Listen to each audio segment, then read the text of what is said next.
Je vous apporte le statut fraternel de la Fédération Services Publics et Santé de l'Alsace. Je m'appelle Joanna et je représente le centre hospitalier à Pfasta dans le Haut-Rhin.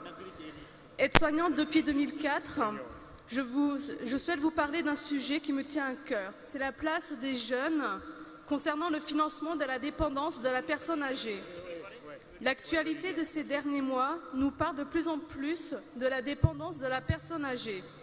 Il est vrai que c'est une vraie préoccupation de nos jours. Il y a à ce jour plus de 8000 personnes âgées dépendantes de plus de 60 ans.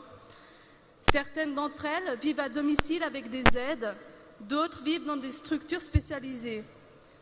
La dépendance est un phénomène nouveau. Avec l'amélioration des conditions de vie, de l'hygiène et des soins, l'espérance de vie augmente.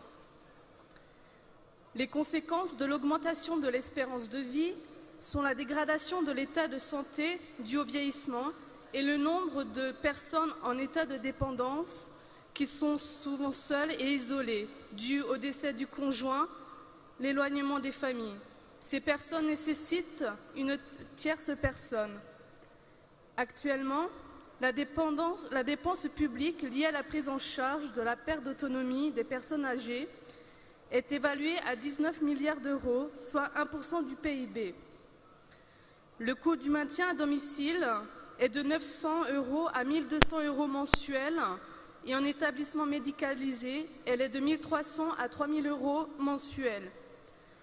La dépendance concernera en 2040 près de 13 millions de personnes de plus de 60 ans, ce qui va augmenter la prise en charge de la perte d'autonomie. Pour se protéger des risques de la dépendance, il existe différentes aides comme l'allocation personnes âgées, qui est une aide de l'État via les départements et qui est attribuée sous certaines conditions.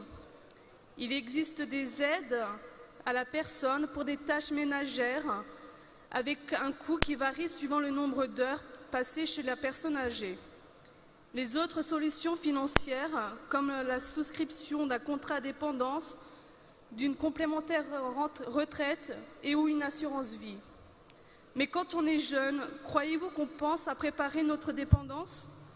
Et surtout, on ne sait pas toujours de quelle manière s'y prendre. N'oublions pas que la loi oblige les enfants et petits-enfants à subvenir aux besoins de leurs parents et ou grands-parents si les ressources deviennent insuffisantes. Ils sont tenus de payer les frais d'hébergement de leurs proches à proportion de leurs revenus. C'est ce qu'on appelle l'obligation alimentaire. Mais quand ils ne peuvent pas s'assumer eux-mêmes, c'est-à-dire quand ils sont sans emploi, sans argent et sans logement, comment les jeunes peuvent-ils s'en sortir? Avec ce constat alarmiste, il est nécessaire de prendre conscience de l'urgence à réagir. Il faut se préoccuper de l'avenir des jeunes à travers des structures FO Jeunes qui se développent. Les jeunes d'aujourd'hui ne peuvent pas commencer leur vie telle qu'elle est maintenant. Et si on ne fait rien pour l'améliorer, leur destin, à quoi vont-ils s'attendre par la suite ?